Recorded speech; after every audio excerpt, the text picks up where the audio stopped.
मित्र हो नमस्कार. इंग्रजी व्याकरणाचा वर्षभर अभ्यास केल्यानंतर आज जेव्हा परीक्षेला आपण सामोरे जातो तेव्हा इंग्रजी विषय स्कॉलरशिपच्या मार्गांमध्ये किती साथ देणार हा विषय निश्चितपणे महत्वाचा ठरतो. आज झालेल्या परीक्षेमध्ये पेपर 2 मध्ये आपण इंग्रजी विषयाचे 25 प्रश्न सोडवले की जे 25 प्रश्न आपल्याला 50 गुण मिळवून देणार आहे. याच 25 प्रश्नांबद्दल आज आपण या ठिकाणी चर्चा करणार आहोत. पेपर 2 चा ए हा क्वेश्चन सेट आपल्याकडे आहे. या प्रश्नसंचातील 25 प्रश्नांवरती आज आपण चर्चा करणार आहोत. या प्रश्नपत्रिकेतील पहिलाच प्रश्न जो होता तो डिग्री या घटकाबद्दल होता. चेंज द डिग्री या घटकावर हा प्रश्न विचारला गेलेला होता. आपल्याला माहित आहे पॉझिटिव्ह, कॉम्पॅरेटिव्ह आणि सुपरलेटिव्ह हे डिग्रीचे 3 प्रकार आहेत.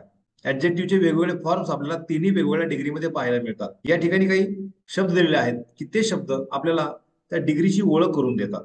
की जसे की आपण पाहत असाल फास्टर या शब्दामध्ये फास्ट या शब्दाला ईआर हा सफिक्स जोडलाय. ईआर हा सफिक्स काय करतो आपल्याला कम्पेरेटिव्ह डिग्रीची आठवण करून देतो. तर जेव्हा इथे फास्टेस्ट हा शब्द आहे हा फास्टेस्ट शब्द आपल्याला सुपर डिग्रीची आठवण करून देतो. पण जो प्रश्न आपल्याकडे दिलाय Sujata is not as dot dot as Kavita हे जे वाक्य आहे या वाक्यामध्ये ऍज नावाचे 2 शब्द आहेत. या वाक्यामध्ये ऍज हे 2 शब्द आलेले आहेत आणि ऍज हे 2 शब्द आपल्याला हे वाक्य पॉझिटिव्ह डिग्रीमध्ये आहे याची ओळख करून देतात. म्हणजेच काय या ठिकाणी 2 च्या मध्ये आपण जे ऍडजेक्टिव्ह वापरणार आहोत ते पॉझिटिव्ह डिग्रीमध्ये असायला पाहिजे. आपण जर ऑप्शन नंबर 2 पाहिला तर हा कम्पॅरेटिव्ह डिग्रीचा ऑप्शन आहे. तिसरा जो आहे त्यामध्ये फास्टची जी कम्पॅरेटिव्ह डिग्री केली आहे ती देखील चुकीची आहे. ती पण मोर फास्ट लिहिली तेही चुकीचं आहे. चौथा जो ऑप्शन आहे त्याच्यामध्ये सुपरलेट डिग्री दाखवलेली आहे तेही आपल्याला गरज नाहीये.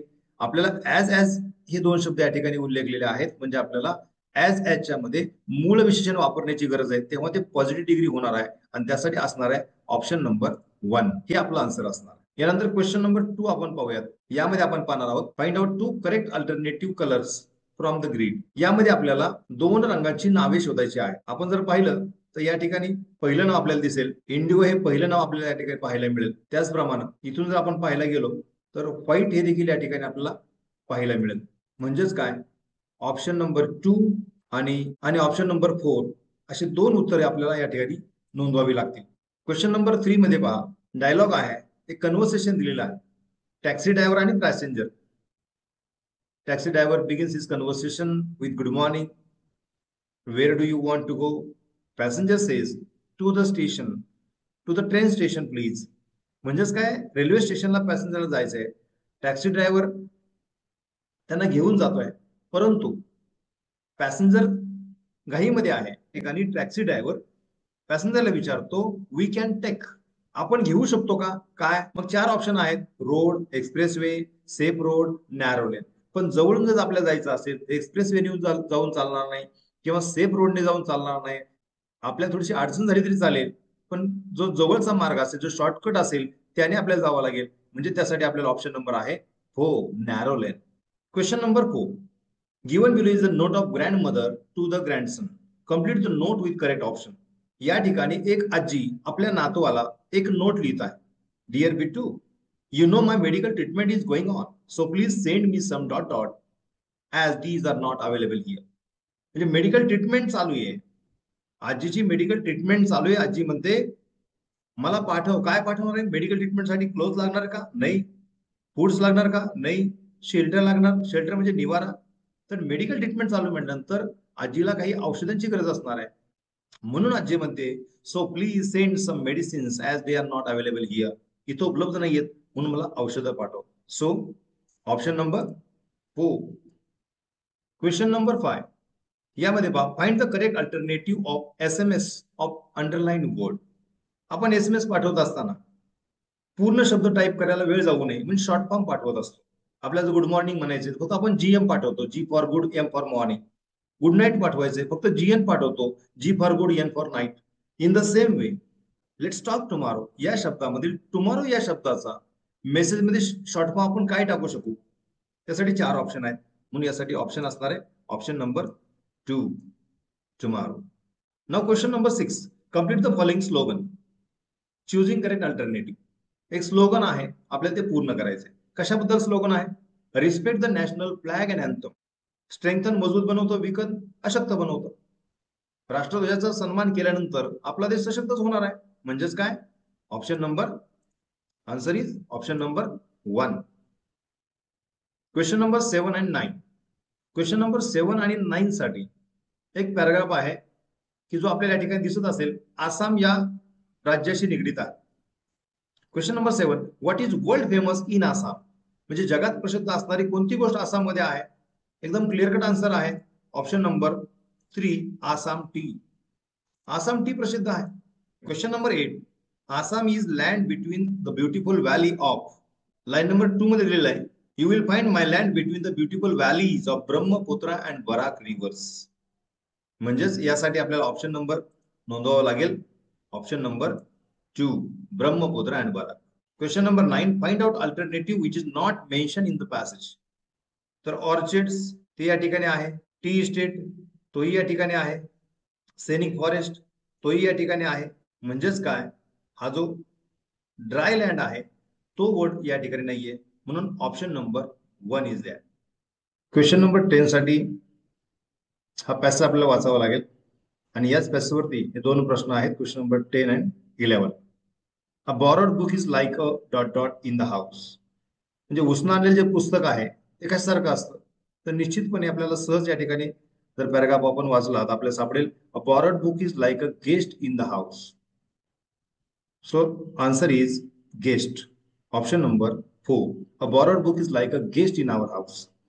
Question number 11, complete the web. Things which you cannot do with borrowed books. उसनेलेल्या पुस्तकाशी आपण काय करू शकत नाही? आपल्याला पाहायला मिळेल, it must not suffer while under your roof, you can't leave it carelessly, you can't mark it, you can't turn down the pages, you can't use it familiarly. आणि तेच आपण या ठिकाणी ऑप्शन पाहिले, त्या ठिकाणी आपले ऑप्शन सापडले, यू कांट मार्क इट. हा ऑप्शन या 3 मध्ये नाहीये, म्हणजे आपल्याला आन्सर असेल option number 2, you can't mark it. Question number 12, choose 2 correct alternative of passive voice. आता पॅसिव्ह वॉइस, चेंज वॉइसचा हा प्रश्न आहे. आपल्याला 2 ऑप्शन शोधायचे आणि तेही पॅसिव्ह वॉइस. त्यासाठी आपल्याकडे सेंटेन्स आहे, Rishikesh gave his brother a nice gift. ऋषिकेशने त्याच्या भावाला सुंदर असं गिफ्ट दिलं, चांगले गिफ्ट दिले. म्हणजे 2 ऑब्जेक्ट या ठिकाणी आहेत. हे दोन्ही ऑब्जेक्ट वेगवेगळ्या वाक्यात वापरून 2 वेगवेगळी वाक्य तयार केलेली आहेत. यासाठी आपल्याला पाहता येईल, हिज ब्रदर हे ऑब्जेक्ट सुरुवातीला घेऊन वाक्य बनवलंय, his brother was given a nice gift by Rishikesh, option number 2. त्याचप्रमाणे तिसरा ऑप्शन आहे, a nice gift was given to his brother by Rishikesh. Question number 13, the duration of examination is 1 hour 40 minutes. The examination begins at 11 AM and it ends at, म्हणजे सकाळी 11 वाजता. सकाळी का? सकाळी का? तर AM म्हणजे अँटे मेरिडियम, आफ्टर मिडनाईट, मध्यरात्रीच्या नंतरच्या 11 म्हणजेच सकाळच्या 11. आणि याच्यानंतर 1 तास 40 मिनिटं परीक्षा चालणार आहे, म्हणजे दुपारचे 12 वाजतील आणि त्यानंतर 40 मिनिटं.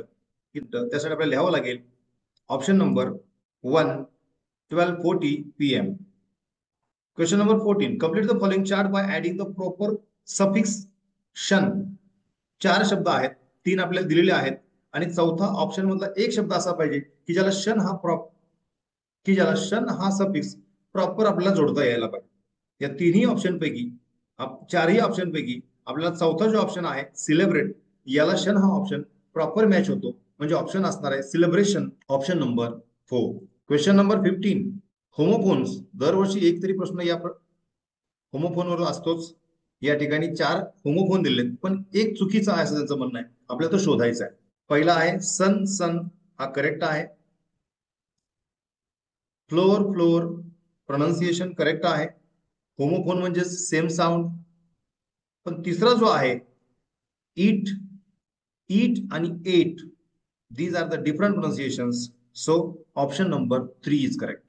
16, choose 2 correct alternatives of underlined phrase and the phrase is dealing with. dealing with या फ्रेजशी संबंधित असणाऱ्या 4 शब्दसमूहापैकी आपल्याला 2 शब्दसमूह योग्य ते निवडायचे आहेत आणि त्यासाठी आन्सर असणार आहे, डीलिंग विथच्या समानार्थी फ्रेजेस आहेत हँडलिंग विथ आणि वर्किंग विथ. ह्या 2 फ्रेज या ठिकाणी मॅच होतील. So option number 1 and 4 is द्या. Question number 17, guess the meaning of underline word. या ठिकाणी आपल्याला एक शब्द दिलेला आहे मिरॅक्युलस आणि त्याच्याशी समानार्थी असलेले शब्द आपल्याला या ठिकाणी शोधायचा आहे. पण मिरॅक्युलसचा आपला वाक्यात अर्थ काय? It was miraculous victory. एक चमत्कारिक विजय मिळाला, अद्भुत विजय मिळाला. आणि यासाठी परफेक्ट ऑप्शन आहे option number 3 magical. Question number 18 crossword puzzle. या पझल मध्ये आपल्याला 2 अक्षर अशी या ठिकाणी टाकावायचे आहेत की ज्यामुळं हे पझल पूर्ण होणार आहे. आणि यासाठी आपल्याला ऑप्शन वापरावं लागणार आहे नंबर 2 की ज्यामध्ये 2 अक्षर आहेत. एक आहे एच आणि दुसरा आहे यल. की 2 ऑप्शन टाकल्यामुळे आपलं हे क्रॉसवर्ड पझल पूर्ण होणार आहे. चार्ट, हिल आणि लॅम्प असे तिन्ही शब्द पूर्ण झाले. यासाठी उत्तर आहे option number 2. Question number 19 find out wrongly use word. चुकीचा वापरलेले शब्द, पण मिस्टेक मात्र पहिल्याच शब्दात आहे. कारण प्रोनाउन या ठिकाणी जे वापरलेलं आहे ते प्लुरल फॉर्म मध्ये आहे आणि प्लुरल फॉर्म सोबत यस प्रत्ययाचं क्रियापद कधीही येत नाही. हे डज वापरलेले. डजच्या ऐवजी या ठिकाणी डू असायला हवं होतं प्रेझेंट टेन्स मध्ये. Do they go to college every day. Option number 4 आपल्याला मार्क करावा लागेल. क्वेश्चन नंबर 19 साठी ऑप्शन आहे number 4. Question number 20 find out odd sentence out, choose correct options. 4 वाक्यांपैकी एक वेगळं वाक्य आपल्याला ओळखायचंय आणि यामध्ये तिन्ही वाक्य इम्पेरेटिव्ह सेंटेन्स मध्ये आहेत आणि एकच वाक्य 1 नंबरचं मात्र आपल्याला या ठिकाणी एक्सप्लेनेटरी सेंटेन्स आहे. So option number 1 is correct. बाकी तीनही वाक्य इम्पेरेटिव्ह सेंटेन्स मध्ये आहेत, पण पहिलं वाक्य मात्र आपल्या या ठिकाणी एक्सप्लेनेटरी सेंटेन्स आहे. So option number 1 is correct. Question number 21 find the number of common nouns in the following sentences. आपल्या या वाक्यामध्ये किती कॉमन नाउन आहेत हे ओळखायचं आहे. हे वाक्य आपण पाहायला गेलो, द एम्परर आज the man to explain the lion strange behaviour. यामध्ये एम्परर हे कॉमन नाउन आहे, मॅन हे देखील एक कॉमन नाउन आहे आणि लायन हे देखील एक कॉमन नाउन आहे. There are 3 common nouns use in this sentence. So option number 2 is correct. बऱ्याच वेळा काय होतं, 3 कॉमन नाउन आहेत म्हणून आपण 3 नंबरच्या पर्यायाला सर्कल करतो आणि पुन्हा उत्तर चुकतं. पण 3 हे उत्तर असलेला पर्याय 2 आहे म्हणून आपल्याला 2 हा पर्याय नोंदवावा लागेल. Question number 22 fill in the blanks with proper modal auxiliary showing possibility. Modal शिकताना आपण पाहिलंय पॉसिबिलिटीसाठी एकच मॉडेल आहे आणि ते म्हणजे मे. लेस पॉसिबिलिटी असेल तर आपण माईट वापरलं असतं, पण या ठिकाणी या 4 पैकी एकच मॉडेल आपल्याला पॉसिबिलिटीसाठी योग्य आहे ते म्हणजे may. So option number 3 is correct. Question number 23 4 वाक्य आहेत, टेन्सी रिलेटेड आहेत. त्या 4 पैकी एकच बरोबर वाक्य आहे, 3 चुकीची वाक्य आहेत.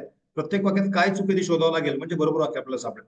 ऑप्शन नंबर 2 पाहूयात. याच्यामध्ये अर्थ रिव्हॉल्व अराउंड द सन असं म्हणलंय. पृथ्वी सूर्याभोवती फिरली, मग आता काय करते? पास्ट टेन्स आहे. ज्या वाक्यामध्ये त्रिकालाबाधित सत्य सांगितलेलं असतं, युनिव्हर्सल ट्रूथ सांगितलेलं असतं, ती सर्व वाक्य प्रेझेंट टेन्स मध्ये असावी लागतात. पृथ्वी सूर्याभोवती फिरते हे त्रिकालाबाधित सत्य आहे, युनिव्हर्सल ट्रूथ आहे, त्यामुळे ते वाक्य प्रेझेंट टेन्स मध्ये पाहिजे. म्हणजे हे पास्ट टेन्स चुकीचं आहे. यामध्ये फ्युचर टेन्स दिलाय म्हणून ते चुकीचं आहे. शेवटी काय दिलंय? मॉडेल्स वापरलेले आहे. फिरली पाहिजे, no need to say that. म्हणून आपल्यासाठी उत्तर एकच बरोबर आहे, ते म्हणजे option number 1 the earth revolves around the sun. Question number 24 choose the correct sentence of past perfect tense. टेन्सचे वेटेज कधीही या परीक्षेमध्ये कमी झाले नाहीये. या ठिकाणी देखील टेन्सवरतीच वाक्य विचारलेलं आहे. पास्ट परफेक्ट मध्ये टू हॅवचं क्रियापद हॅड असायला पाहिजे आणि सोबत थ्री फॉर्म असायला पाहिजे. म्हणजे क्रियापदाचं तिसरं रूप आणि त्याच्यापूर्वी हॅड असायला पाहिजे. या 4ही वाक्यात पाहिलं तर हॅड फक्त आपल्याला एकाच ठिकाणी पाहायला मिळतं आणि ते 4 नंबरच्या ऑप्शन मध्ये आहे हॅड स्पोकन. म्हणून आपल्याला ऑप्शन नंबर 4 हा करेक्ट लिहावा लागेल. The last question choose the correct alternative. Indirect स्पीचचं वाक्य आहे, डायरेक्ट इनडायरेक्टचं वाक्य आहे. He said to him please wait here till I return. Please शब्द वापरलेला आहे, त्यामुळे रिपोर्टिंग होम रिक्वेस्टेड आपल्याला वापरावा लागेल. He requested him to wait there till he return. Question number 25 साठी आन्सर असणार आहे ऑप्शन नंबर 3. आपण इंग्लिशच्या क्वेश्चन सेट मधील हे 25च्या 25 प्रश्न आपण पाहिले. खरं तर जे विद्यार्थी मनापासून इंग्रजी भाषेकडे एक सब्जेक्ट म्हणून न पाहता लँग्वेज म्हणून पाहतात, एक भाषा म्हणून पाहतात आणि मनापासून व्याकरणाचा अभ्यास करतात, व्याकरण आपल्या दैनंदिन जीवनामध्ये वापरण्याचा प्रयत्न करतात, निश्चितपणे त्यांना हा पेपर अवघड गेलेला नसेल आणि त्याचे 25 पैकी 25 प्रश्न बरोबर आलेले असतील. एका दुसरा चुकू शकतो, परंतु चांगल्यात चांगला स्कोर तुमचा झालेला असेल. तुम्हाला याच पेपरमध्ये चांगल्यात चांगला स्कोर व्हावा अशा शुभेच्छा देऊयात आणि थांबूयात. थँक्यू.